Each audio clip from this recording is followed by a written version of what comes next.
I wish I wasn't afraid all the time, but I am. I know this world is screwed up, believe me, I know it better than most. Which is why I wanted to ask if there's anything I can do to help make it right. Please let me know. If you wish.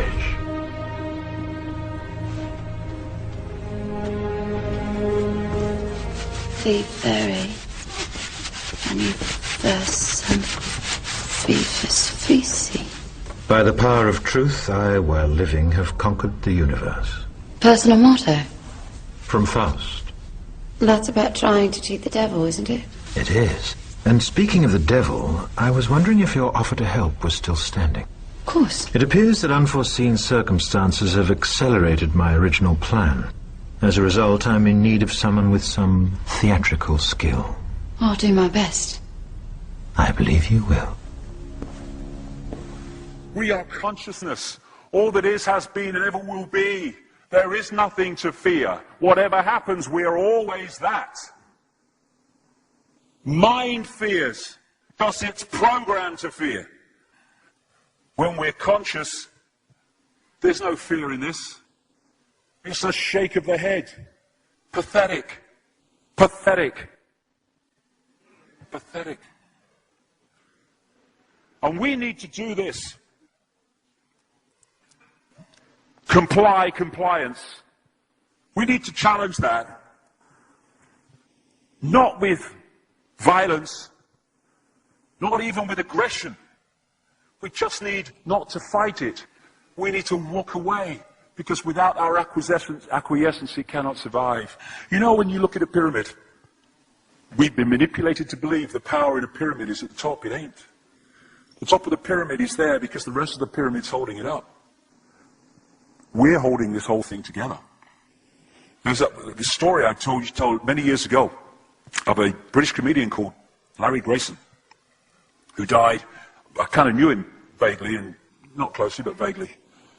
I went to his memorial service in Covent Garden, and this other comedian did this tribute to his life in which he read out this story that Larry Grayson had told him. When they were going around the variety halls and the theatres in the 60s, they had this all-male show.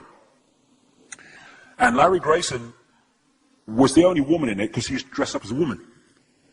And he said that the end of the show, the last scene, all the sailors, all the men came on dressed as sailors, and they were singing Rule Britannia. You know, Rule Britannia, Britannia rules the waves. Oh, I'm very pleased for you. Okay? And as it built up, Larry Grayson would come on dressed as Britannia with the helmet and the shield, and he would be manhandled up the side of this pyramid to the top for the big finish. And he said one night, he said things seemed to be going rather well. He said, and then I noticed that a sailor in the bottom left-hand corner had got rather a cough. And this cough got worse and worse and worse to the point where the sailor couldn't stay in the pyramid anymore and stepped out of it. Larry Grayson, symbolic of this elite at the peak of the pyramid, ended up in the second row. And the elite, the power center, had done nothing to bring about this. One sailor, the bottom of the pyramid, had got a cough. And the whole thing collapsed. And I listened to that and I thought, my God, yes, that's it. We, the powerless people, are holding the powerful people up there, and they know that. They're terrified of us realizing that. Do you remember that movie, animated movie, A Bug's Life? A Bug's Life with the grasshoppers? And what happened was, there was these ants, and ant island as they called it, and these grasshoppers used to come every year and take all the food, and the ants had to spend a whole year gathering the food together for the grasshoppers because they were terrified of the grasshoppers. There weren't many of these grasshoppers, and one day they're in their winter quarters in a tree, these grasshoppers, and they've got all the food they need, and someone suggested among the rank and file grasshoppers that they didn't need to go to Ant Island this year because they had all the food they needed. And then out came the leader of the grasshoppers to tell them the facts of life, and the few are going to control the many. It's a wonderful speech. If you ever see that movie, A Bug's Life, I do recommend it. And he said, basically, They outnumber us 100 to 1. And if ever they figure that out, there goes our way of life. So we have to keep the pressure on, basically. We have to keep them working, so they don't figure out where the real power is. And that's why this network of manipulation works so hard to keep us in these states. Like I said earlier, what are people leaving foreclosed homes for? Foreclosed by banks that have caused the unemployment that lead to them having to leave their homes. Stay there, refuse to leave, make it difficult for them. Expose them for what they are. We make it so easy, the non-compliance. No longer will we just do it because we're told to do it. Is it just? Is it right? Okay, I'll do it. Is it unjust? Is it not right? I ain't doing it. We start to make the decisions on what we will and will not do based on our values and not some imposition from the dark suits. These people are gonna give me, grant me, or grant me not my freedom. I'm all that is. You can't grant me freedom. No one can grant me freedom. I am freedom. It's what I am.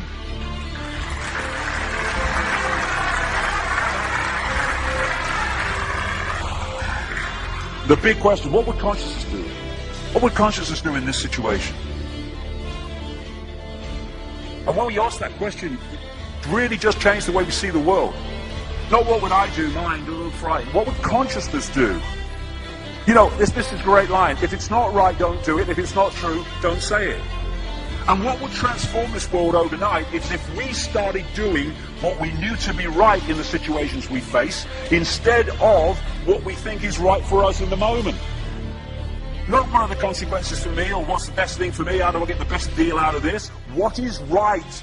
What is just in this situation? If we started making decisions based on that, the world would transform overnight. These are very simple things. If we want a world of peace, then we need to be peaceful. We don't need to fight for it. We just need to be peaceful, and we'll bring that about.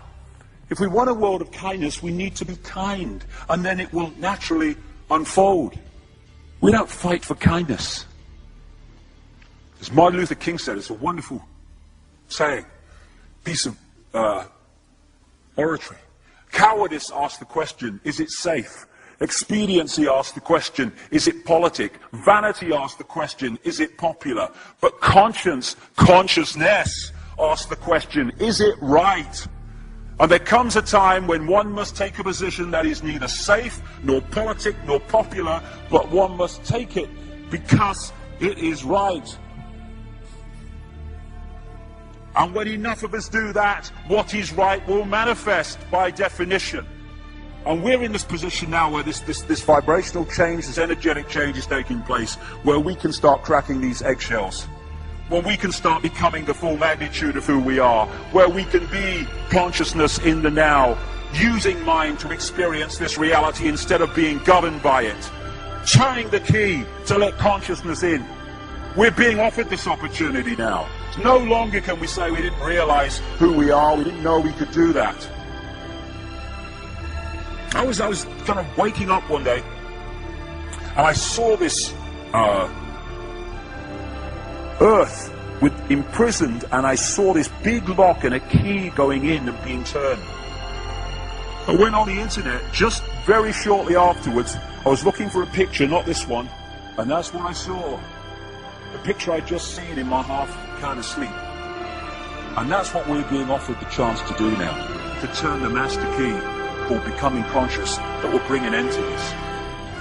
It's being given to us, we just need to take it. And to take it, we need to say enough. Enough of being enslaved by these people, enough of being enslaved by our manipulated ignorance, enough of being enslaved by the fear of being who we are.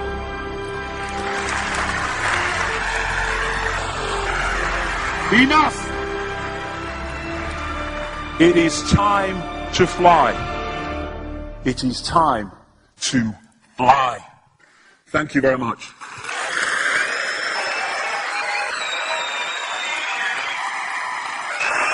Thank you. Thank you very much. Thank you. Thank you. Thank you.